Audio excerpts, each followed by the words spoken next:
Buenas noches, chiquillos, ¿cómo están? Bueno, gracias a Dios, estamos aquí un lunes más, ¿verdad? Yo con un poquito, ya no tengo la gripe, pero todavía estoy un poco de congestión, así que por aquello, por aquello, están advertidos. Anda como el Egipto. Sí. Anda como aquel Kovacic. Imagínense. Bueno, la semana pasada terminamos, ¿verdad? Hablando respecto, perdón,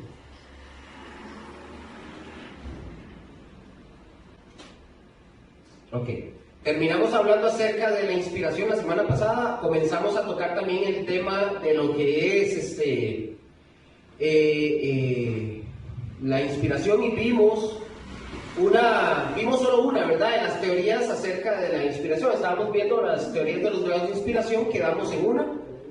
Vimos que la teoría del dictado verbal, y leímos Romanos, habíamos leído Romanos 9, del 1 al 3, donde Pablo está mostrando que la personalidad del escritor, Dios no lo es personal. Perdón, voy a cambiar este micrófono. Está bien.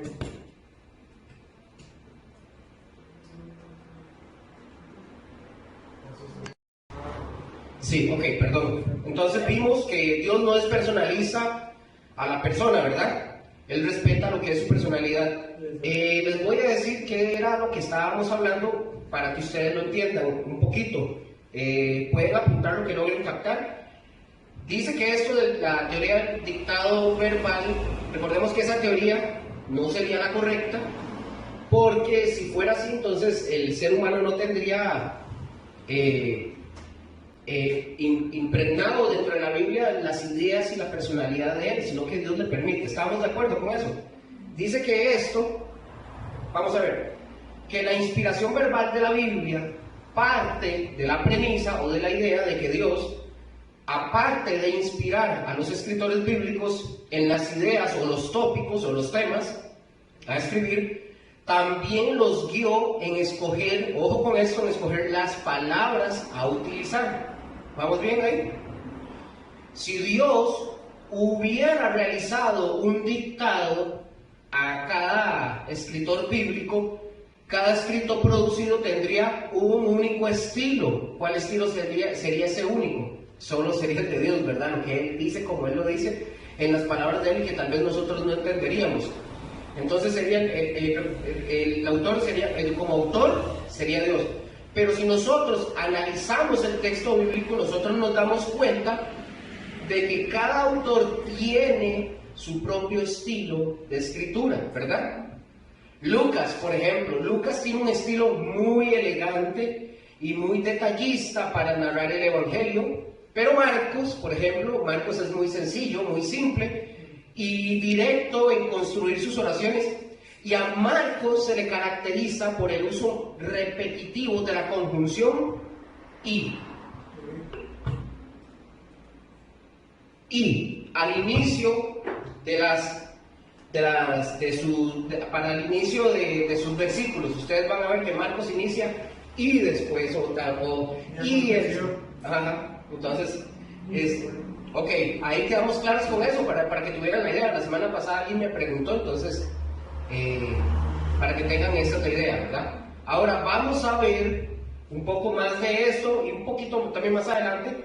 Vamos a seguir con el punto número 2. El punto número 2, acuérdense que estamos en las teorías de los grados de inspiración. La semana pasada vimos el primero. ¿Cuál fue el primero que vimos? Teoría del dictado verbal. Ese mismo, los estoy probando a ver si están en todos. Entonces, el segundo, ¿qué es lo que dice? La teoría de los grados de inspiración. La teoría de los grados de inspiración. Ahora, estamos viendo que estas teorías, para que ustedes puedan ver, vayan anotando, porque aquí hay muchas cosas interesantes, ¿verdad? O si lo están grabando, no importa, pero anoten, porque aquí van a venir bastantes cosas interesantes. Estas teorías que estamos viendo, para que ustedes lo puedan ver, que, ojo, no todo el que dice ser cristiano o el que dice creer en la Biblia realmente cree en la Biblia o dice que es cristiano, no es cristiano por el simple hecho de que lo diga. Luger, ¿por qué dice eso? Ya vamos a ver por qué. No creen en la Biblia. Hay muchas de esas personas, incluso cristianos, no creen en la Biblia tal como debe de ser, es decir, tal y como fue revelada para nosotros y como nosotros la aceptamos. ¿Por qué? Bueno, por ejemplo, esta teoría de los grados de inspiración dice, ojo con esto, esta teoría de los grados de inspiración dice que hay partes de la Biblia que no son inspiradas, que no son más inspiradas que otras. Por ejemplo, hay personas que creen en estas cosas y ellos dicen, cuando ellos no están de acuerdo, por ejemplo, con nosotros, ellos dicen que nosotros somos muy exagerados. Ese tipo de personas dicen que nosotros somos muy extremistas o legalistas, pero ellos dicen que en realidad toda la palabra no está inspirada. Por ejemplo, vamos a ver un libro que es inspirado al 100%, según la teoría de ellos. Dicen que el Éxodo Éxodo 20, del 3 al 17, dice que es 100% inspirado. Eso es lo que ellos dicen. Eso es lo que ellos dicen, ¿verdad? ¿Y qué encontramos nosotros en Éxodo 20? ¿Qué hay en Éxodo 20? No lo vamos a leer. ¿No se lo saben de memoria todavía? Los 10 mandamientos. Ahora sí ya se lo van a saber, ¿verdad? Ahora, estas personas dicen que los mandamientos sí son 100% inspiración. Porque si nosotros leemos los mandamientos, aunque la gente no sea creyente, nosotros vemos que los mandamientos al final de cuentas son buenos. Como por ejemplo, ¿qué dice un mandamiento? No mentirás. Otro más por ahí. No robarás, no matarás. Todo eso al final de cuentas es bueno. Pero eso de creer de que es inspirado a practicarlo ya es otra cosa, ¿verdad? Ya es otro rollo, diría Adán Ramones. Ahora, simple y sencillamente, ellos dicen, sí, eso Dios lo dijo, efectivamente.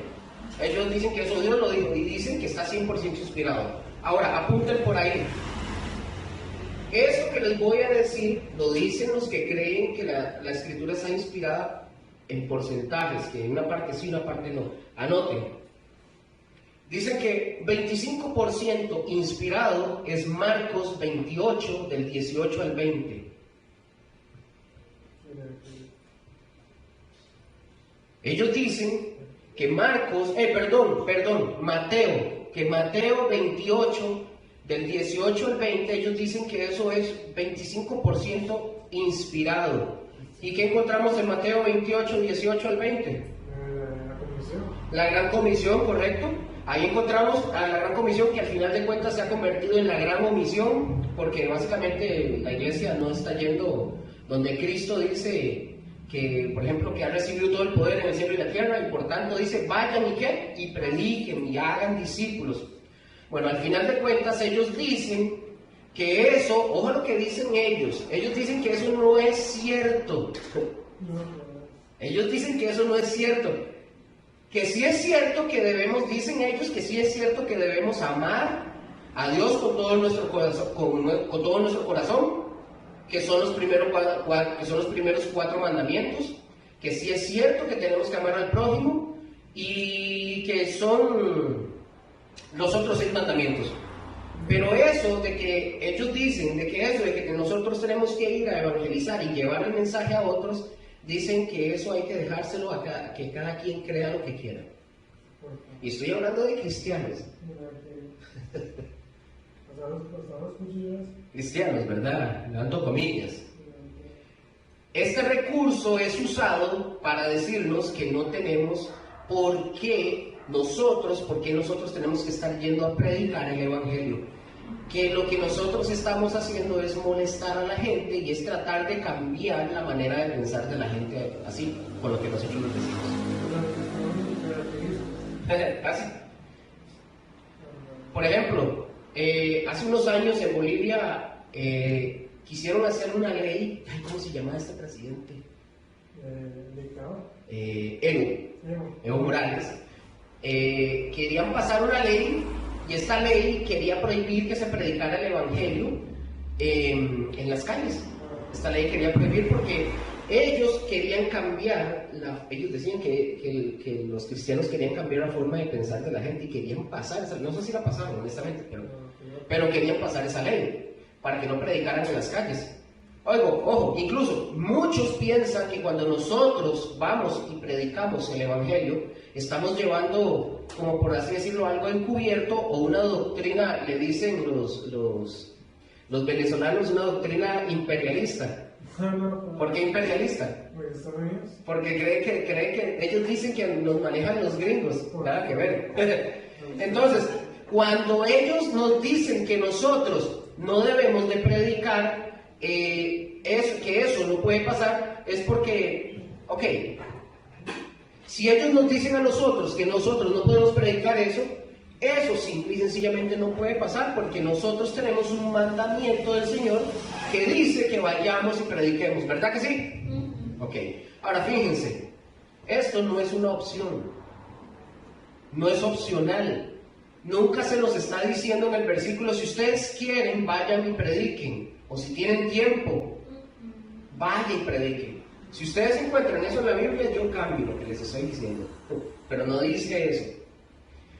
Porque muchos de los cristianos en realidad nos excusamos con que, bueno, yo no predico el Evangelio porque no tengo tiempo o porque yo no sé hablar. Sería bueno, sería bueno si nosotros si es bueno si nos aprendemos nosotros de memoria el texto de Mateo desde el versículo 18 hasta el 20.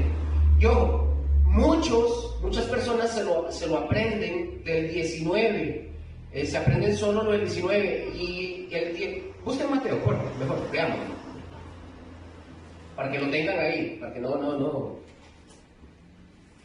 Muchos se lo aprenden a partir del 19, pero el 18 también es importante porque el Señor Jesús está diciendo que vayamos en su poder.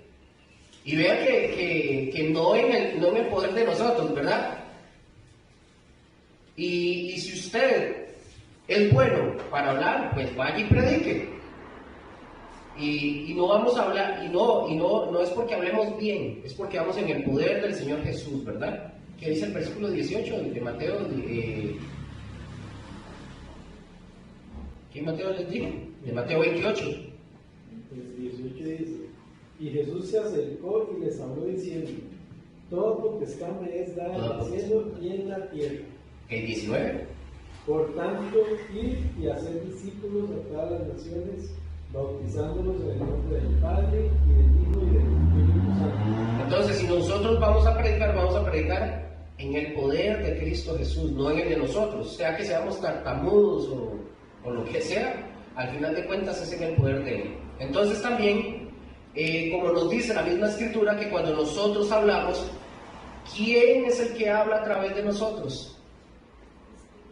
¿Quién? Fuerte. El Espíritu Santo. ¿Y de quién es la responsabilidad de que la gente a la que nosotros le estamos hablando crea o no crea? Del Espíritu Santo, correcto. Ojo, y muchos de nosotros no queremos, eso no me estoy desviando del tema, ¿verdad? Porque nada más estoy mencionándoles algo. Y muchos de nosotros no queremos ir a predicar porque nos sentimos mal si nos dicen a nosotros, no, gracias. Hay mucha gente, muchos cristianos que se sienten mal por eso. Ahora, pero nosotros debemos de recordar algo importante, que el tema, que a mí me digan que no es conmigo, o no es con ustedes, no es con nosotros, al final de cuentas, ¿con quién es? Que digan que sí o que no. Con el Señor. Lo mismo si esta persona cree, es con el Señor, no es con nosotros. Nosotros no podemos venir a presumir, por ejemplo, de que ya convertimos a una persona. Contaba un pastor, decía que él llegó un día, él estaba recién convertido, fue y predicó, y encontró una persona, le habló y la persona se convirtió. Y cuando él regresa, le cuenta a su pastor y le dice, no sabes lo que pasó. Y le dice, ¿sí qué pasó? Le prediqué a una persona y la convertí. Y le responde el pastor, a ti sea la gloria. Y no, él entendió de que no se trata de que si yo predico, y alguien se convierte, no se convierte porque yo predico o porque sea yo, es porque Dios obró en la persona. ¿Estamos? Entonces, David estaba con... ¿Ya está? Inicia un poquito más. Ah, ok, excelente. Dicha que trajo pan casero, ¿verdad? Ah, no, David. Porque, oigan, bueno, porque ustedes o yo no somos, recuerden, nosotros no somos los que convertimos a la gente y a nadie. ¿Quién es el que nos convierte? El Espíritu Santo se encarga de tocar a la persona para que esa persona, como un día ustedes y yo, doblemos las rodillas delante del Señor. Por eso es que el Señor dice que es en el poder del Señor Jesús que nos manda a predicar. No es porque nosotros estemos inventando, ¿verdad?, la idea del cristianismo. Incluso si ustedes se dan cuenta, por ahí, en algunos programas, ya ustedes saben cuáles son, ¿verdad? Los famosos teólogos, ¿qué? Esos mismos, estoy viendo Valares y ya se lo saben. Han estado viendo History, ¿verdad? Y el Discovery, nada que ver. Bueno, estas personas recuerden que ellos dicen que el cristianismo, dicen que es un invento de Pablo. Dicen ellos. A Pablo dicen que le han encargado la idea del cristianismo porque él es un gran predicador y que llegó a muchos lugares, y más quizás que los demás apóstoles, pero recuerden que no es así. Es un mandato que está ¿en dónde? Está en la Biblia. Y los que podemos ver, nosotros nos damos cuenta que es un mandato y que es un mandato para todos. No es un mandato nada más para los servidores de la iglesia. No es solo un mandato para los líderes de la iglesia, es un mandato para ¿quiénes? ¿Para quién? Para todos. ¿Alguien de ustedes o yo mismo podríamos decir, yo tengo, o que tengamos el don del evangelismo y vamos a ver, aunque no se necesita, por ejemplo, el don del evangelismo, se necesita obedecer al Señor. O sea, podemos tener el don del evangelismo, pero el que no lo tengamos no significa que no lo tengamos que evangelizar, es un mandamiento del Señor. ¿Y qué se hace a través del evangelismo? Lo que el Señor nos pide a nosotros es que abramos nuestra boca para que el Espíritu Santo lleve el testimonio. Porque no tenemos que llevar vamos a ver. Yo puedo llegar donde una persona no creyente y yo a esa persona, o mejor dicho, esa persona creyente no está esperando de nosotros una clase de teología. Esa persona, se los voy a decir así, esa persona no le interesa si usted es teólogo, si usted sabe o no sabe. Esa persona, nadie que no sea cristiano nos está pidiendo una clase de teología. Lo que ellos necesitan es saber que el Señor los puede ayudar, como un día ayudó a Gustavo, como un día ayudó a Raquel, como un día ayudó a David. Y no digo que no nos ayuda, lo que estoy hablando es cuando nos rescató, ¿verdad? Cuando un día ayudó a Estefanía, me ayudó a mí, a mi esposa y a todos los que estamos aquí. Eso es lo que ellos necesitan escuchar. Ellos necesitan saber que el Señor puede cambiar su vida como ha cambiado la de nosotros, que el Señor puede mejorar incluso su relación familiar, como le ha dado, creo que, solución a muchos problemas familiares que hemos tenido. No significa que se hayan ido, ¿verdad? Pero significa que han ido mejorando, ¿verdad?, las cosas. No nos están pidiendo ellos que les demos, como dije, repito, una clase de teología. Incluso si ustedes quisieran dar una clase de teología a ese tipo de personas, a lo mejor ni siquiera les van a entender. No les van a entender absolutamente nada y no les va a tocar el corazón al final de cuentas, porque lo que ellos están buscando en este mundo es cómo salimos adelante ante tanta presión del mundo. ¿O me equivoco? ¿Ah? Sí. ¿Estoy equivocado? No. ¿Ah? Es que los veo como concentrados. ¿Qué les pasó hoy? Eso es lo que ellos quieren saber. Esta idea de que solamente, por ejemplo, Mateo 28 tiene como inspiración un 25%, eso no es cierto. Por favor, eso no es cierto. Ahora, sin ninguna inspiración, porque bueno, también hay partes o muchas partes que ellos dicen que no tienen ni, ojo, ellos dicen que sí tiene 25, ¿verdad? Pero hay otras que dicen que no tiene ninguna. Por lo menos ellos te están dando un 25, pero hay otras que dicen que no tiene nada. Que no tiene nada de inspiración. ¿Quieren saber cuáles dicen que no tienen ningún grado de inspiración? Mateo 25, 41. Y léalo fuerte el que lo tenga. Vean lo que ellos dicen. Ellos dicen que Mateo 25, 41 es cero inspiración, que eso no es cierto.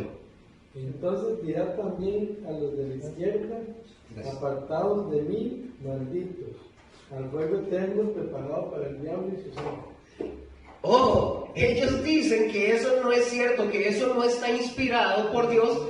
Dicen que eso es solo para causarle miedo a la gente. Pero yo pregunto, ellos dicen, ¿cuál infierno eterno? Ellos dicen que ¿cuál infierno eterno? Por eso, dentro de las religiones, vamos a ver, dicen que tienen cierta, entre comillas, cierta libertad y hablan, las religiones, ustedes van a escuchar que hablan del amor de Dios. Porque eso sí, ¿verdad? Del amor de Dios sí, eso sí es 100% libertad de todo. Eso sí lo hablan del amor de Dios y ellos dicen, ¿qué padre mandaría a su hijo al infierno eternamente? Dicen ellos. Bueno, si ustedes tuvieran este tipo de pensamiento y ustedes comparan a Dios a como somos nosotros los seres humanos, evidentemente usted va a tener un pensamiento como el de ellos. De qué padre mandaría a su hijo al infierno, ¿verdad? Pero como ellos están comparando a Dios con los padres como somos nosotros y somos humanos, pues nunca en la vida Dios va a mandar. Entonces, en la idea de ellos, Dios en la vida va a mandar a alguien al infierno. Pero nosotros estamos hablando aquí de quién, estamos hablando de Dios, y Dios es perfecto. Ahora, Dios sí es amor, eso es una verdad, pero en esa misma medida, Dios es justicia. Entonces, Dios no se está, vamos a decirlo así, Dios no se está vengando de absolutamente nadie. Dios simple y sencillamente está aplicando su justicia. Es decir, Dios no se está vengando de nadie. Por eso ustedes tienen que notar algo. De tanta oportunidad, vamos a venir de tanta oportunidad que Dios nos dio o nos da de venir a la salvación. Les pregunto yo a ustedes, ¿cuántos años tenían ustedes cuando, antes de venir a Cristo, qué edad tenían? 24. 24. Yo tenía, cuando ya vine yo al Señor, ¿rápido? 7. Ok. Sí. Sí. En mi caso fue a los 22. Ojo, ¿qué significa eso? Que, voy a hablar de mí, 22 años. Dios me dio a mí de paciencia y de misericordia 22 años. Me tuvo esa oportunidad para que yo llegara a la salvación 22 años. De que yo estaba haciendo lo que a mí me daba la gana. ¿Cuántos tenía usted hoy? ¿Cuántos? Yo no sé, una que sea, pero ya de verdad, unos 18 años. Ok. Entonces, noten esto, aquí interesante, no es que Dios no nos ama. Recuerden que Dios sí es amor, es un amor perfecto, pero no es un amor blandengue, como el de nosotros, como a veces nosotros como papás tenemos, que nosotros a veces ni siquiera queremos corregir a nuestros hijos porque se trauman, dicen ahora, ¿verdad? Preferimos que se traume todo el mundo en lugar de nuestro hijo, pero que no se le pueden dar ni siquiera palmaditas, ¿verdad? O nalgaditas, porque les va a causar un trauma gravísimo, ¿verdad? A los chiquillos, y que después nos vemos metidos con los psicólogos. Es un tema para otro día. Entonces, Dios es amor perfecto y ese amor perfecto de Dios no es blandengue, no es milindre, y lo voy a poner así, no es cobarde tampoco. Y mucha gente confunde incluso a Dios con Santa Claus. Y les voy a decir por qué. Le dicen ¿ustedes han visto a Santa Claus? ¿Qué le decimos? Bueno, yo no se lo digo, yo a Diana le digo, ya, Santa no existe, yo soy muy crudo. Pero por ejemplo, y ya Diana sabe, ella dice, no, Santa Claus no existe, pero ella a veces espera a Santa Claus, pero no existe, ella sabe que no existe. Pero ¿qué hacemos nosotros? ¿Qué hacemos nosotros con nuestros hijos o hicieron con nosotros? Si usted se porta mal, le voy a decir a Santa Claus que no le traiga nada. Y resulta que nos portamos de 365 días del año, nos portamos 700 mal. Y al final de cuentas, ¿quién viene en diciembre? Nos dan el regalo. Y confunden a Dios con Santa Claus. Confunden a Dios con Santa Claus. Y recuerden, otra vez lo repito, Dios es un amor perfecto. Y ese amor perfecto de Dios tiene dos caras. No estoy hablando de que es bipolar, ¿verdad? Estoy hablando en el sentido de una moneda, ¿verdad? De dos caras. Un amor es el cariñoso, que es el que nos da, con el cual nos arropa, con el cual nos da la salvación, con el que nos mantiene, nos sostiene, nos da todo. Pero también está el amor de Dios, el amor firme. Recuerde que cuando Pablo está escribiendo la epístola, por ejemplo, de los Romanos, él dice que nosotros debemos de considerar dos cosas de Dios. ¿Se acuerdan? ¿Qué dice? La bondad y la severidad de Dios. Son dos cosas. Es decir, porque Dios no puede ser desequilibrado. Porque si Dios no fuera equilibrado en su amor y su justicia, no sería simple, sencillamente no sería Dios, no sería perfecto, más bien sería imperfecto. Así como aquellos que se sienten... ¿Ustedes han escuchado gente que dice que se sienten los consentidos y los chineados de Dios? Yo he escuchado esta palabra en gente que dicen, a mí todo me lo da, yo soy o estoy chineado o chineada por Dios. Repito, si así fuera, ojo con eso que voy a decir, si así fuera, entonces Dios sería parcial. Y Dios no sería imparcial. Dios sería imperfecto, no sería perfecto. ¿Por qué digo esto? Porque a Dios, Él ama a todos de la misma manera. ¿Qué dice Juan 3:16? Porque de tal manera amó Dios a esta parte, tanto y a otra tanto, no, dice de tal manera amó Dios al mundo. Nos amó por parejo a todos, para darnos la oportunidad. ¿A cuántos? ¿O solo una parte? No, a todos. Entonces, ¿dónde está el que yo soy el chineado, que a mí me lo da todo? Sería parcial, no imparcial. Cuando nosotros leemos este versículo, por ejemplo, que habla del infierno, hay obviamente, ¿verdad? ¿Quién no quiere? Hay gente que no quiere que un día ser juzgado y lanzado, ¿verdad?, al agua de fuego. ¿Qué va a decir esa persona? La persona que no quiere o no acepta esto, ¿qué dice? Lo niega, correcto. Dice que no existe. Ojo, pero la tristeza de todo esto es que el día que estas personas mueran, van a terminar en ese lugar. Si si no abrieron, ¿verdad?, su corazón a Jesús, ¿verdad? Pero hay algo más que hay que ver, y fíjense bien en esto, que el infierno no fue creado para el hombre. Yo creo que eso ustedes ya lo saben, ya ustedes me imagino que lo tienen que saber así, ya lo tienen así, lo saben. ¿Para quién fue creado el infierno? Para el diablo y el demonio. Para Satanás, sus ángeles, pero lamentablemente allá van a ir todos aquellos que no pongan su fe en Cristo Jesús. Y aquí nosotros podemos sacar incluso otra cosa. Muchas veces nosotros, de donde venimos, por ejemplo, nosotros nos envolvimos también con una serie de mitos y de leyendas, y esos mitos y esas leyendas se nos transmitieron a nosotros la idea, escuchen esto, la idea de que Satanás reina en el infierno. Y eso tampoco es cierto.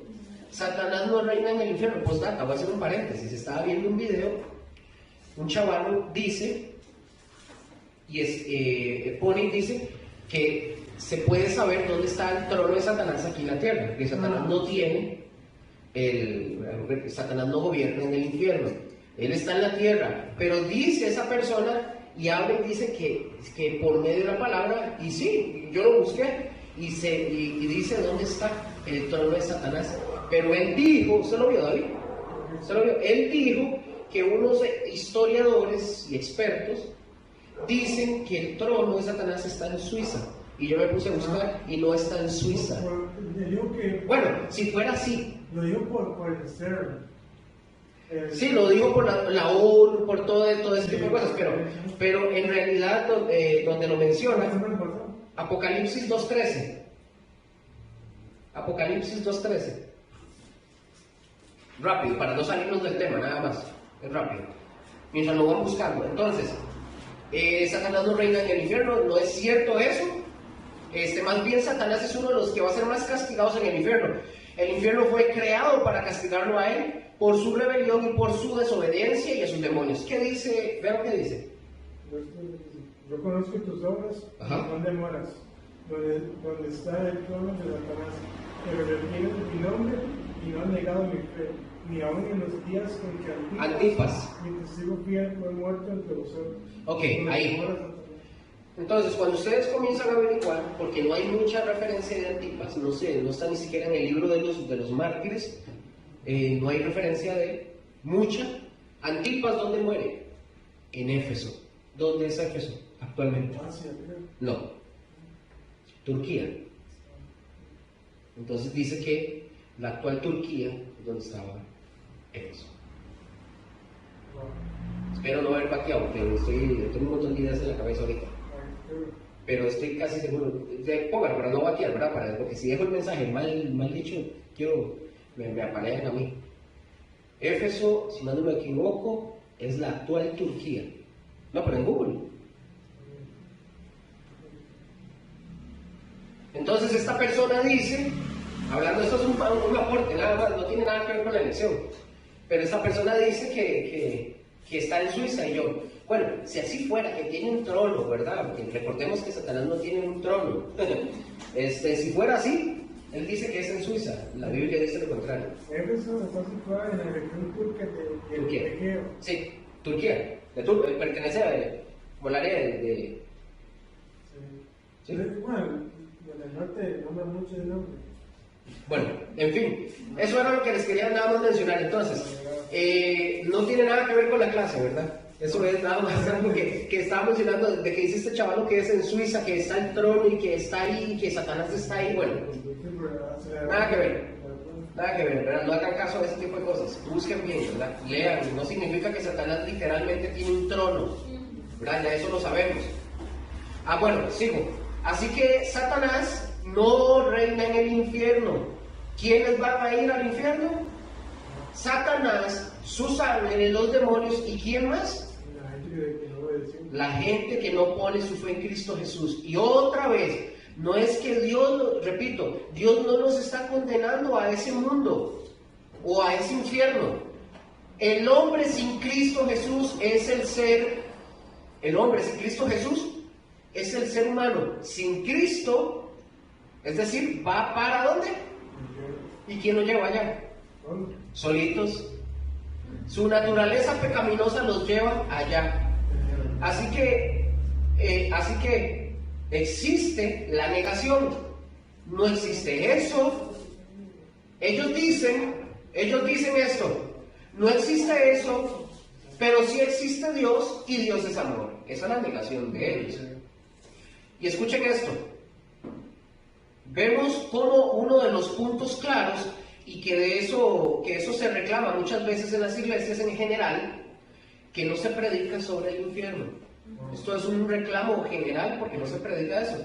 Porque a veces ¿saben por qué a veces no lo hacen? Porque no quieren lastimar la sensibilidad de las ovejas. Y no se predica del infierno. Ok. Quizás hay algunas iglesias que no quieren que ni siquiera hablar sobre el pecado incluso. Hay iglesias que no lo mencionan.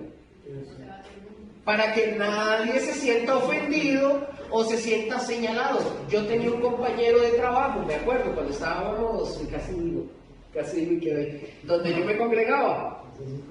Sí, donde yo me congregaba. Resulta, era compañero mío de trabajo. Y un día él me dijo, ¿usted va a esa iglesia? Sí.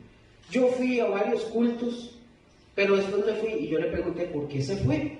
Y ahí es que el último día que yo fui, el pastor estaba predicando y todo lo que dijo tenía que ver conmigo y yo pensé que era a mí.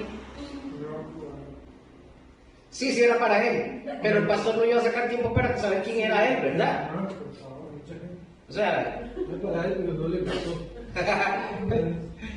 Entonces, porque, oigan, ha habido gente de las iglesias que cuando se señala un pecado o se le mueve, por así decirlo, la herida, ¿qué hacen? El ejemplo que les acabo de dar. Y esta gente, ¿qué hacen? Nos acusan que esto es una pura doctrina de condenaciones. Ellos dicen que nosotros damos doctrina de condenación y yo, ojalá fuera así. Y que no tiene nada que ver con la gracia de Dios, dicen ellos. La gracia de Dios más bien es la que a nosotros nos obliga a hablar acerca del pecado y de que si no nos arrepentimos del pecado, pues nos vamos a encontrar con un lugar eterno que no es una condena ni de 5, ni de 10, ni de 20, ni de 100 años. Eso tampoco es un purgatorio, ¿verdad? Como el que inventó, aquí sí lo digo, lo inventó la Iglesia Católica para decirnos que luego iban a salir después de que se cumpla un X número de años o de que se pague cierta cantidad por una misa, rosarios, etc. Para salir de ahí, ¿verdad? Eso no existe, ya eso lo sabemos nosotros, eso fue un invento para no hacer parecer que el infierno es el lugar que es eterno. Y esto no es una cuestión de juego, en serio, esto no es una cuestión de juego, porque si como nosotros, sean predicadores o sean maestros, hablamos del pecado y hablamos del infierno, es precisamente porque queremos que nadie vaya allá, o me equivoco. La mayoría, creo yo, de los que estamos aquí, lo que son Gustavo, Raquel y en mi caso, somos papás. Y cuando nuestros chiquillos, en el caso de ustedes, cuando estaban pequeñitos, ¿verdad? O en el caso mío, que todavía está pequeñita, y estaban jugando en la calle con la bola y la tiran, ¿qué hacíamos o qué hacemos o qué hacían y qué hago yo en este caso? Les decimos que no vayan a la calle, ¿verdad? Y al final de cuentas, si lo hacen, ¿qué pasa? ¿O qué les pasó a ustedes en algún momento? Que salían corriendo a la calle, los regañaban, incluso hasta les tuvieron que dar unas nalgaditas, ¿verdad? Bien pegaditas, para que entendieran de que no tienen que cruzar la calle así de golpe, porque es peligroso. Pero ¿por qué lo hacían? Porque ustedes odiaban a sus hijos. Correcto, para protegerlos. No, es justamente por eso, porque los amamos. Justamente porque los amamos, no queremos que venga un carro y los... Bueno, en aquel entonces era que un carro pasara y los atropellara. Ahora es que pasa un carro, una camioneta, los agarre y se los lleve. Porque eso es lo que hacen ahora. Entonces, por ejemplo, cuando los chiquillos están metiendo los dedos en los enchufes y nosotros insistimos que no lo hagan, o que están prendiendo la cocina e insistimos, ¿qué hacemos? Los castigamos. ¿Y por qué los castigamos? Ustedes como papás. Correcto, lo hacemos por amor. Lo hacemos por amor, no lo hacemos por odio. Y Dios nos habla de un infierno eterno. ¿Por qué nos habla de un infierno eterno? Pero por amor. Lo hace por amor, para que no vayamos a ese lugar. Por eso nos abre la oportunidad de venir a Cristo, para no tener que estar allí. Estos son algunos, por ejemplo, ahí basta con... dejémoslo ahí, porque si no sigo otra vez con eso y no paso a la tercera. Pero todo lo que tenga que ver con algo difícil de aceptar, ellos van a decir, estos hombres o estas mujeres, van a decir que solo aceptan la parcialidad de la inspiración en la Biblia. Van a decir que no existe el infierno, que tal cosa es inspirada, otra no, otras un poco. Incluso como los testigos de Jehová, ellos dicen que el infierno no existe. Bueno, ustedes ya se acuerdan de eso. Entonces, nosotros vemos a dónde es que llevan este tipo de doctrinas. ¿Estamos? Vamos al siguiente punto. Número 3. ¿Qué dice el número 3? Teoría de la inspiración de conceptos y no de palabras. Eso. Teoría de la inspiración de conceptos y no de palabras. Ok. Esta tiene mucho que ver con la que acabamos de terminar de hablar. ¿Qué es esto de inspiración de conceptos? Bueno, asumiendo primero que ellos dicen esto. Ellos dicen, bueno, Dios existe. Sí, Él existe. Pero lo que está en la Biblia, eso no es cierto. Eso es lo que ellos dicen. Observen el parecido, ¿verdad? Tiene un cierto parecido al otro. Ellos dicen que lo que Dios hizo para la gente, por ejemplo, que escribió en la Biblia, ¿qué hizo Dios? Dios puso, escuchen esto y pongan atención porque puede ser que no se entienda bien. Ellos dicen que Dios puso un concepto en el corazón de ellos. Por ejemplo, bueno, el concepto, por ejemplo, del bien. Entonces, ¿ellos qué hicieron? Ellos escribieron sobre el concepto del bien, como bien les pareció, pero Dios no les dijo eso. ¿Verdad que suena contradictorio? Ok, eso es lo que dice esa teoría. Ahora, seguimos. Ellos dicen que Dios no dijo eso, que Dios solamente puso en el corazón de estas personas el concepto, la idea del bien, pero que Dios no lo dijo. De ahí nace la idea de que nosotros tenemos que nosotros somos los que inventamos ese concepto de lo bueno, de lo malo. No, nosotros no lo inventamos. Entonces, ellos dicen que hay un Dios bueno. ¿Me estoy dando a entender? ¿Sí? Ok. Ellos dicen que sí existe un cielo. En fin, que todo, que esto que ellos dicen, dice que surge del concepto, no porque Dios así pidió que fuera escrito. O de todo lo que usted se puede imaginar. Ahorita vamos a ver otras teorías. Dice, por ejemplo, esta gente dice que lo mismo hizo con la idea, escuchen eso, con la idea del mal. Puso el concepto en algunas personas. Puso el concepto en algunas personas para que viviéramos bien. Para que viviéramos bien, inventaron el concepto del diablo, del infierno, etc. Sí, en serio, por eso se llama así. Por eso es la teoría de la inspiración de conceptos, no de palabras. Cuando yo estaba en Huililla, a nosotros nos asustaban, ¿se acuerda? Con el coco. O con el viejillo del saco, como le hago yo a Llena. Esto. Sí. Estos sí son ideas de la gente. Esos son ideas de la gente. Pero lo que está escrito en la Biblia es la verdad. Punto. De hecho, la Escritura dice que el Señor Jesús señala y le dice al Padre que su palabra es la verdad. ¿Se acuerdan de ese versículo? Que, o sea, no hay por qué jugar, ¿verdad? Imaginémonos a Dios, a un Dios que juegue con nosotros, un Dios que nos mete en un laberinto. ¿No sería Dios?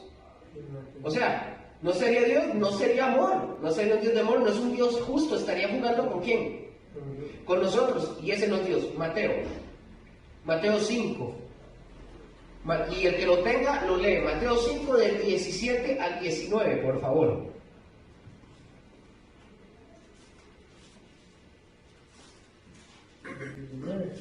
Mateo 5, 17 al 19. Leanlo, que lo tenga fuerte.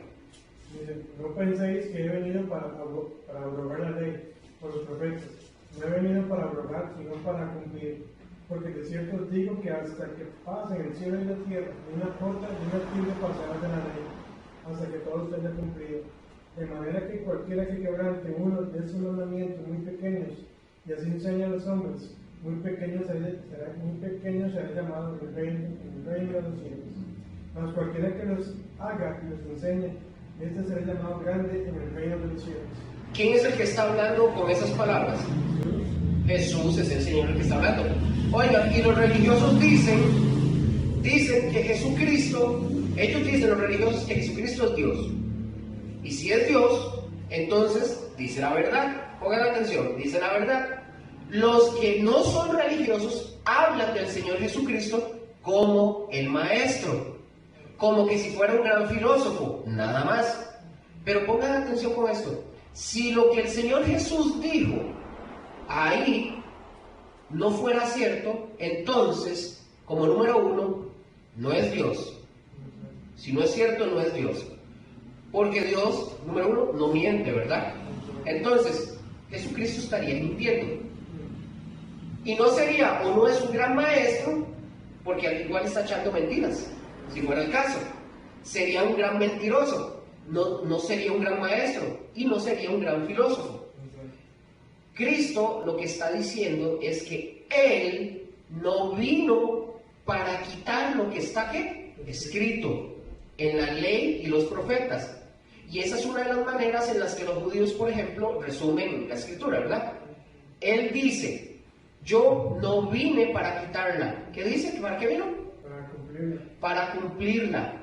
Si no fuera cierto eso que Jesús dice, entonces, ¿qué venía a cumplir entonces? Si no fuera verdad, ¿a qué vino? Respóndanme ustedes. ¿Qué dice? ¿A qué vino Gustavo? Jesús entonces, si no fuera cierto. A ver cómo está. Vino una persona común y corriente a entregar su vida a la nada. Por eso, o sea, si yo quisiera creer que yo soy el elegido, y yo digo, yo tengo que dar la vida por todo este chorro de gente, que se pudran todos. Yo no voy a dar mi vida para decir haciarlo. Eso solo Jesús no podía hacer, ¿verdad? Esa gente usa un juego de palabras sí. para parecer intelectuales, pero lo que son unos estafadores. Ajá. Y lo que hacen es, ellos, la misma Biblia Ajá. los hace mentirosos a ellos.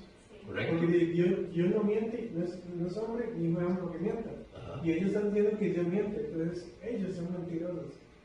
Y hacen ver mentirosos. ¿A quién? A ellos mismos. Correcto.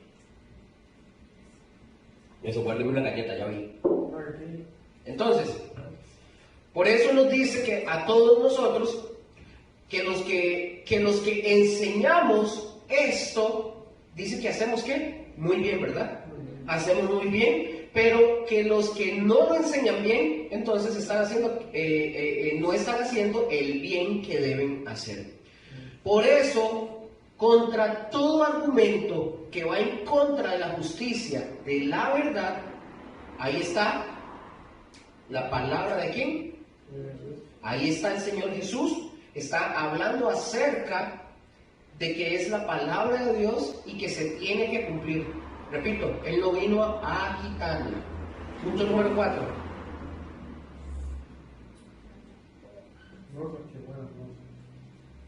La teoría de la inspiración natural. Número 4, la teoría, como lo dijo Estefanía, la teoría de la inspiración natural. Este punto nos habla acerca de que el bien, ojo lo que dice, de que el bien está en el hombre y que hubo personas, como por ejemplo los más de 40, que fueron 48 escritores, ¿verdad? Los que tenemos nosotros en la Biblia, que un día así como Mozart, ¿verdad? Ahí se los puse en la presentación. O como un día que se levantó el cabro más macabro, se levantaron inspirados a escribir o a cantar, ¿verdad? Que para nada es tonto. Yo sí, no puede ser posible. Se levantaron un día, se comieron unos frijoles añeros y se levantaron inspirados. Eso es inspiración natural. Es decir, le sale, ¿verdad? Que de repente yo un día, a mí me pasa, que de repente un día yo amanezco con unas ganas de dibujar o de pintar, amanezco inspirado, es inspiración natural. Entonces, ¿qué hago? Me pongo a dibujar o a pintar, e involucro a Yerra, la pongo a dibujar también. Entonces, ellos dicen que, por ejemplo, que andaban muy inspirados, que estaban muy amorosos, o se pusieron a escribir la Biblia. ¿Notan por dónde va la idea de esta teoría? La teoría de la inspiración natural dicen que un día los escritores Los más de 40 escritores un día se levantaron inspirados y escribieron. ¿Será así? Porque si fuera así sería extraño, porque tuvo que haber sido un solo hombre que escribió todo. Porque 48 escritores no pudieron ponerse de acuerdo, porque no se conocieron todos. Entonces, esa es una de las cosas por las cuales hay que dar fe de que la Biblia es verdadera.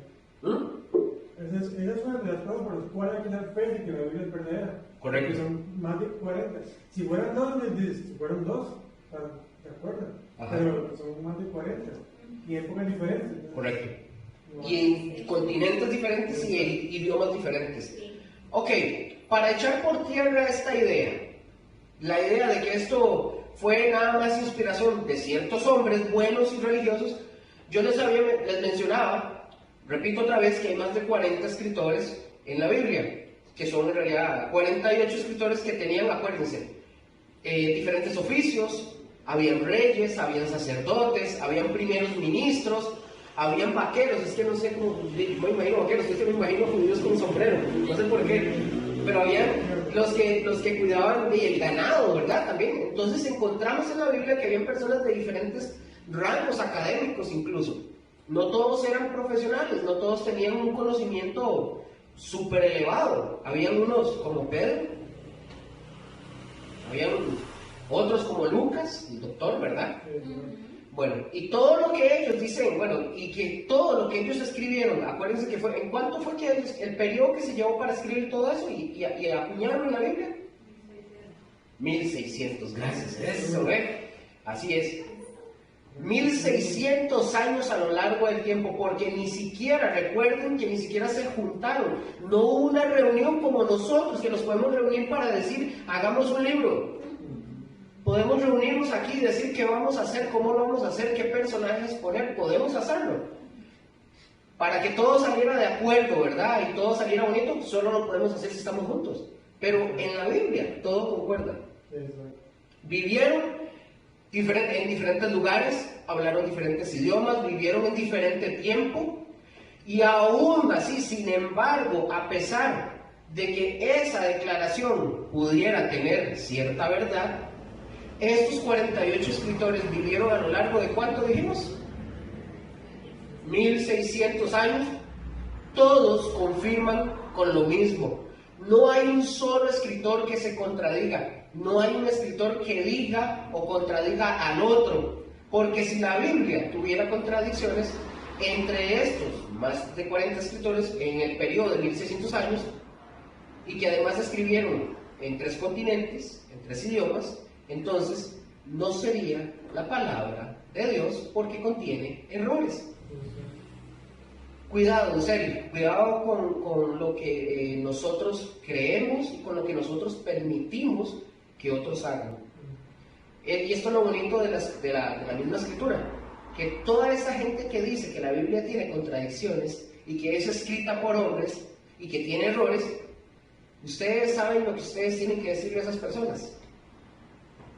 ¿Qué? Muéstrame uno. Dígale, me dice, es que tiene errores. Dígame uno. Muéstrame uno. Sí, pero cuando una persona le dice eso a uno, hay un término, entonces que tiene la carga, algo se le llama un término, o sea que está obligado a buscar y a andar dispuestos de lo que está diciendo. Ajá.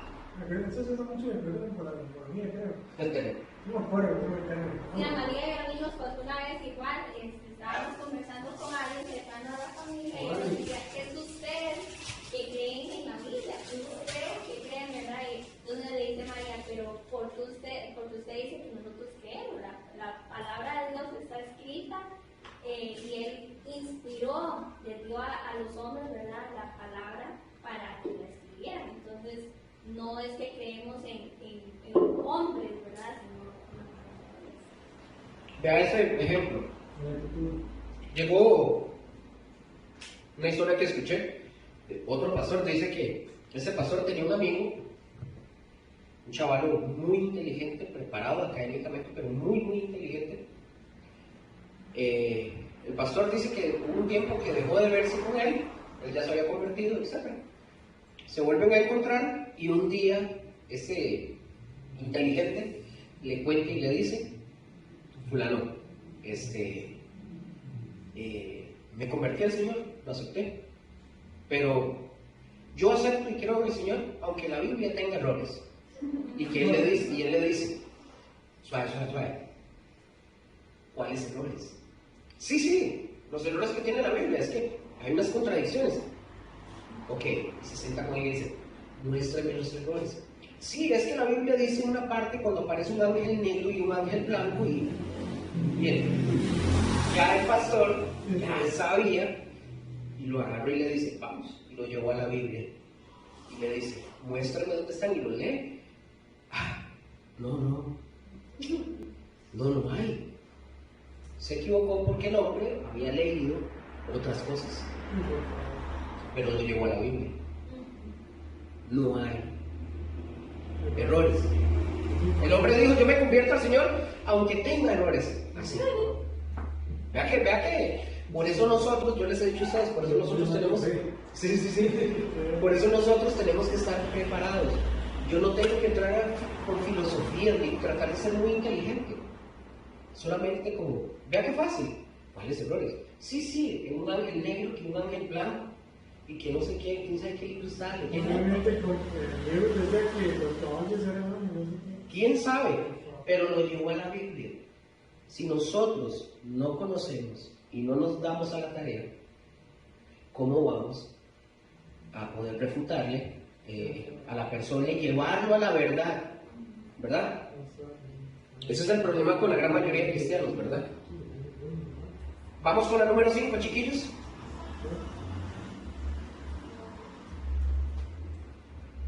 Este punto es interesante. Pongan atención. Ey, no se me distraigan si están viendo besitos y manitas, nada que ver. No. Bueno, para lo que quede grabado, es un matrimonio, ¿verdad? Les estoy molestando. Número 5. Teoría de inspiración mística. Ojo, con esta teoría, o quien cree esta teoría, toma como respaldo Filipenses 2.13. ¿Qué dice Filipenses 2.13? Porque Dios es el que en vosotros produce así querer como el hacer, por su buena voluntad. Ok, ellos dicen que también que Dios toca el corazón de la gente para que escribieran cosas que están guardadas en la Biblia. Es decir, ellos piensan algo así como... Ellos piensan que Dios es como esto. Ustedes han visto la posición de flor de loto. Ok, que se sientan y se ponen el gozo. Ellos dicen, esa es la inspiración mística, que se sientan, que incluso, por ejemplo, las leyendas aquí en Costa Rica, que postdata, no solamente aquí hay en Costa Rica, ¿verdad? En todos lados del mundo hay leyendas, donde para tener contacto con Dios, ¿se acuerdan que lo vimos en una clase? ¿Qué hacen algunos para tener contacto con Dios? Y hacen ciertas prácticas. Ajá, ¿con cuáles? Y como el yoga. Sí, también, pero otros se drogan. Sí, también. Unos se drogan para tener... Correcto. Y dicen que así ellos tienen contacto, ¿verdad?, con la divinidad. Entonces, de ahí viene la inspiración mística y esa es una de las maneras. Pero hay otras. Hay un libro que se estuvo vendiendo en las librerías, yo no lo vi aquí en Costa Rica, pero en las librerías se llama, yo se los puse ahí creo, se llama Un Curso de Milagros. ¿Sí, hablando en serio? Cuando yo estuve viendo eso, yo dije, no jodas, así como lo dijo David, están fregados. Es un curso, oiga, y es como una Biblia, no es un librito pequeño, es como una Biblia. Yo lo tengo, de hecho, lo tengo en PDF. Este libro, ojo con esto, este libro, apoyándose en este asunto de la inspiración mística de que Dios produce, un día, ahí está, yo se los puse, un día una profesora de psicología, ¿cómo se llama esa señora?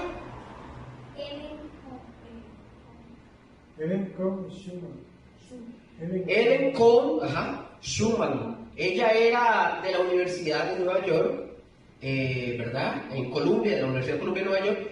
Dice, y se los voy a narrar, les voy a narrar así textualmente lo que ella dijo.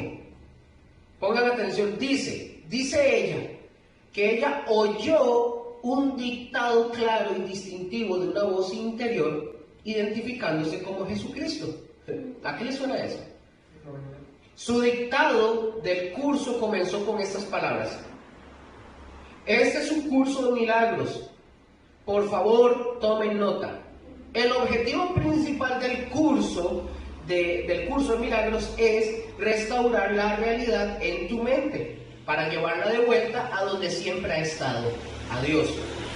Esto solo se logra reemplazando el sistema de pensamiento del ego que te mantiene atado a la ilusión de creer que es posible estar separado de él y que no lo estás. Este curso no tiene otro propósito que enseñarte que el ego es algo increíble y siempre lo será. El objetivo del plan de estudios, independientemente del maestro que elijas, es conócete a ti mismo. No hay nada más que buscar. Esta doctora y profesora en psicología, por ejemplo, ¿cuántos de nosotros hemos escuchado esta frase con palabras más, palabras menos? Conócete a ti mismo. Lo hemos escuchado, ¿verdad? Bueno, ¿y esto de dónde viene? ¿A qué filósofo se le acuña esta frase? ¿O se la han acuñado? Se la han acuñado a Sócrates. Pero les tengo una noticia, ni siquiera es de él. Esto estaba escrito, pongan atención, estaba escrito en el templo de Delfos.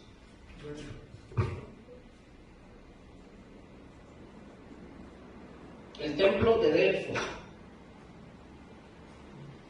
Eso estaba escrito en el templo de Delfos y era la idea de conócete a ti mismo. Y viene esta doctora en 1965 y dice que ese mensaje, que es el mensaje, que tienen que llevar. Y nos dice que ese es el dictado del Señor Jesucristo. ¿Cómo la ven? Dice, sigue la señora diciendo, todo el mundo anda buscándose a sí mismo y busca el poder y la gloria que cree haber perdido. El programa de entrenamiento espiritual, un curso de milagros, es un plan de estudios de transformación en la realización del ser, presentado como un programa de autoestudio. La forma expuesta del curso es un texto, un libro de ejercicios de lecciones diarias y un manual para el maestro. El curso de milagros es una obra maestra de entrenamiento mental. O sea, todo tiene que ver con la mente, ¿verdad?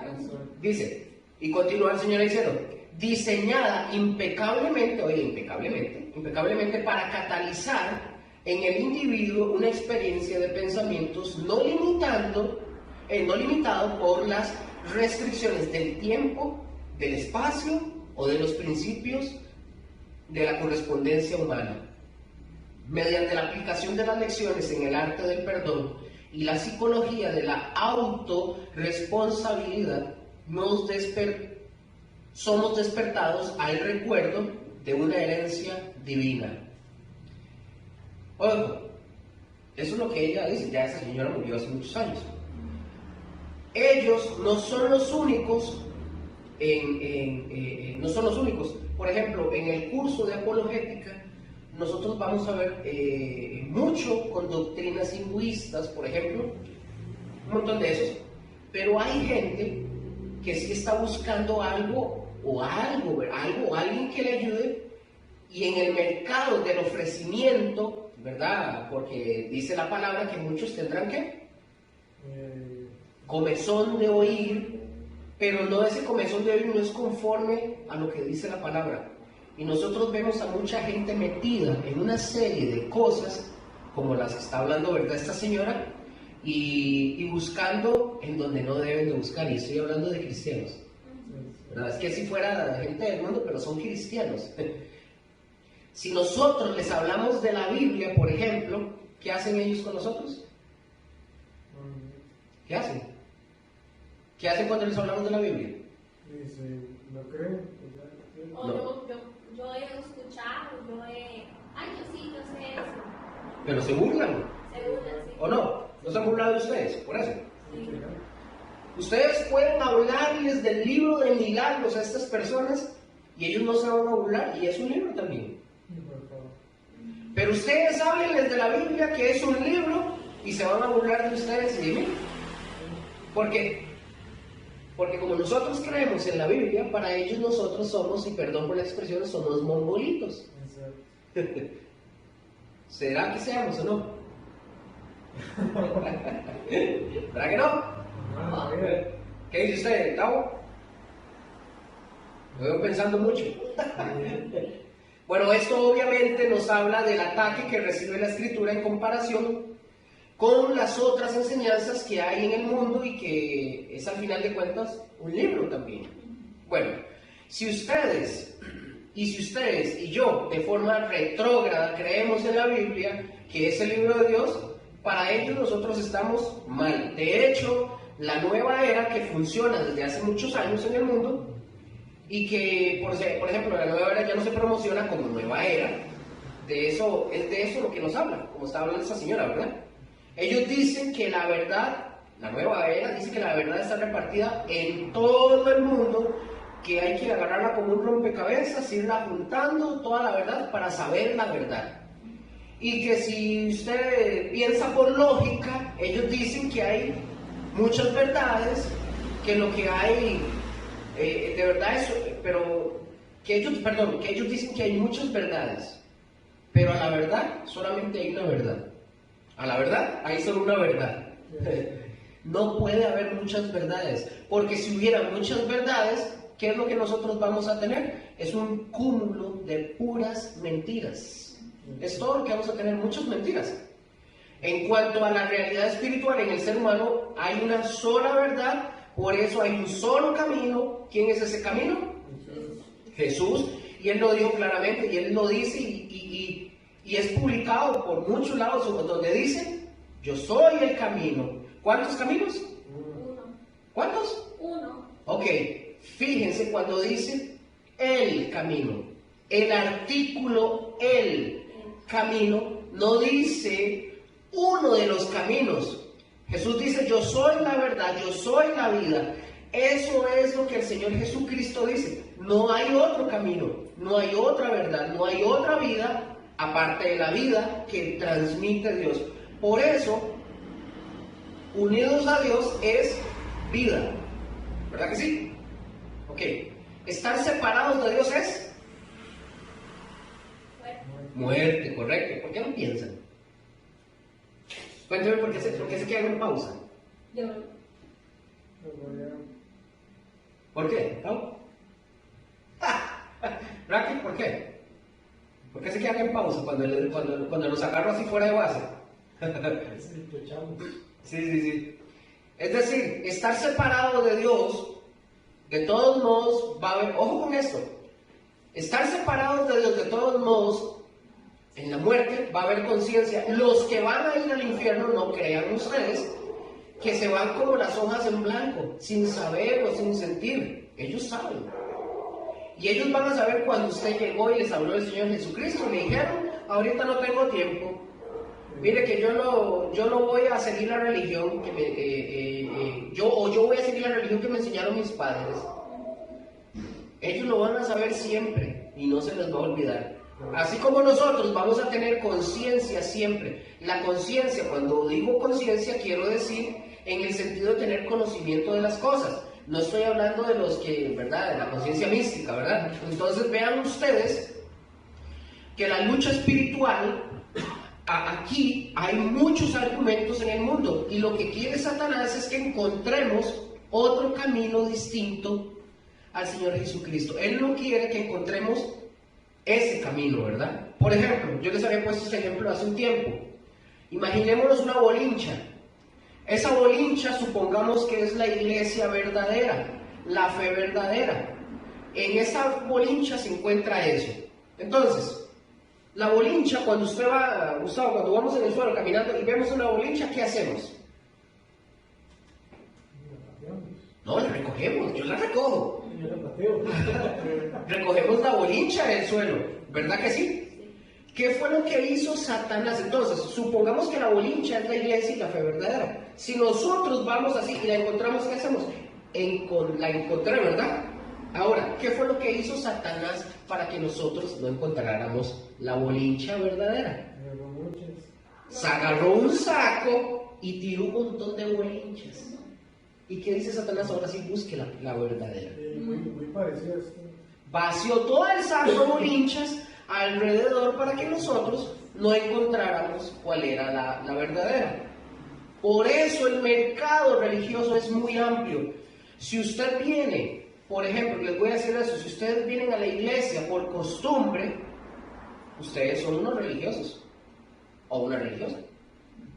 Si usted viene a la iglesia o viene a esta escuela de estudio buscando más de Dios, buscando conocer más a Dios, conocer más al Señor Jesucristo, es porque ustedes tienen una relación, no porque tengan una religión. Desgraciadamente, en nuestras iglesias, ¿verdad? Y José no se escapa, muchos de nuestros hermanos llegan como religiosos.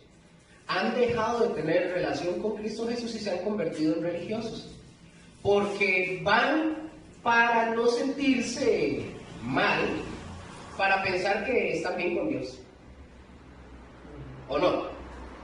Por eso nos encontramos con gente que ha venido y se ha ido. ¿No les ha pasado a ustedes donde estaban en muchas iglesias y veían? Yo veía que entra gente y dice, mira, ya fulano no está y se fueron.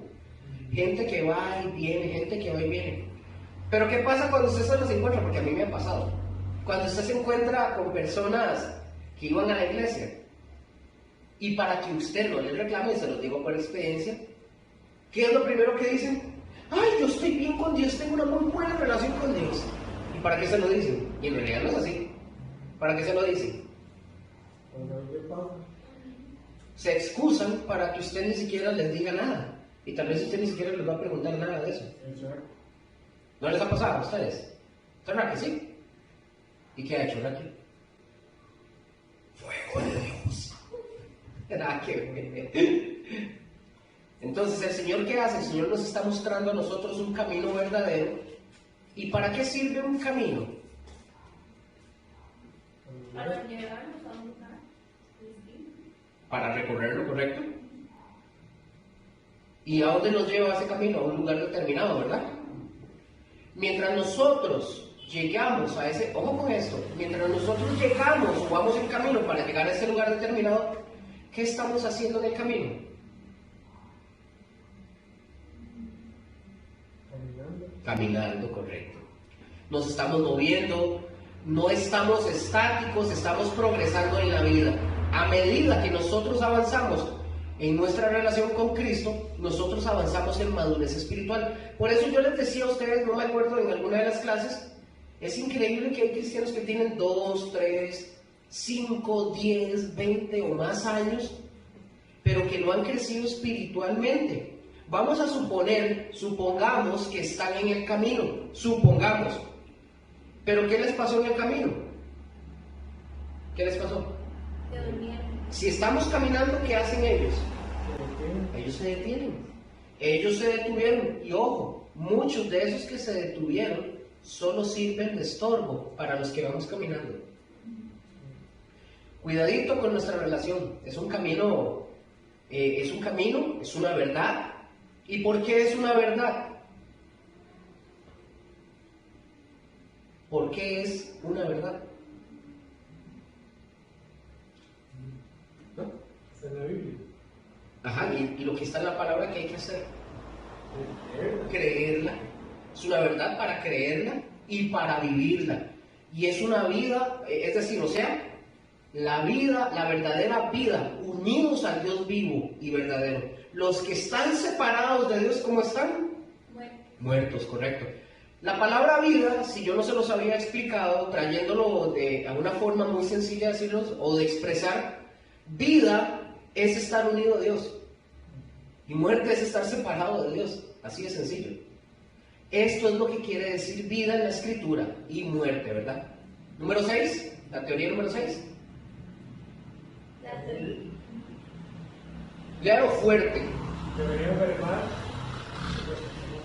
Dígame. Teoría verbal y plenaria. La teoría verbal y plenaria. Aquí son dos acepciones o dos conceptos o dos formas dos maneras de explicarla. La primera, la teoría verbal y plenaria, pónganlo como subtema ahí, lo pueden poner, el punto número A, por así decirlo. En esta quedamos y en la segunda lección seguimos. Vamos a ver. Inspiración verbal significa, ustedes lo tienen, ¿verdad? Sí. Entonces, se los voy a leer por el audio, ¿verdad? Pero ustedes ya lo tienen, dice. La inspiración verbal significa que en sus documentos originales el Espíritu Santo dirigió en la selección de las palabras usadas. Sin embargo, la personalidad del autor humano fue respetada al extremo que sus características como escritor son preservadas y su estilo y vocabulario empleados pero sin permitir ningún error. Ahora, para que usted entienda esto, porque ya nosotros vimos una teoría que ellos lo copiaron como un dictado, ¿se acuerdan? Que era como un dictado. Como decía esta psicóloga, esta mujer, que el Señor Jesucristo le dictó. Quiere decir que las palabras que ellos utilizaron verbal y plenario, las palabras que ellos utilizaron fueron la manera de expresarse de ellos. Por eso, la palabra precisa que se necesita, es decir, la Biblia, no contiene ningún tipo de error. Ahora, déjenme explicarle para que ustedes vean. Nosotros, por ejemplo, hablamos del anticristo, ¿verdad? Ustedes ya lo han visto, ya ustedes saben. Esta palabra, el anticristo, es la más difundida, pero la palabra anticristo le pertenece a quién, nada más. ¿Ah? A Satanás. No. O sea, ¿quién es el autor, el que escribe? ¿Quién es el que usa solo esa palabra? Juan. Juan es el que escribe esa palabra. Es decir, esa es una palabra de la teología de Juan, o la teología juanina, ya lo habíamos visto en algún momento. Ahora, porque cuando nosotros vemos a Pablo nos habla del mismo personaje, escuchen esto, nos habla del mismo personaje, pero lo llama el hombre de pecado o el inicuo, pero es el anticristo. ¿Me doy a entender? Si ustedes se fijan que de acuerdo al vocabulario que usó uno y usó el otro, se están refiriendo a quién? Al mismo personaje, a la misma persona, pero de acuerdo a cómo ellos hablan. ¿Me doy a entender? ¿Están claros? ¿Raquel? ¿Tao? ¿Raquel? ¿David? ¿Sí? Diferentes palabras para referirse a lo mismo. Correcto. Entonces, ustedes y yo podemos hablar el mismo punto, por ejemplo, pero nosotros podemos usar nuestro lenguaje que tiene variaciones. O sea, yo tengo una forma de escribir y una forma de expresarme que va a ser diferente a la de Gustavo.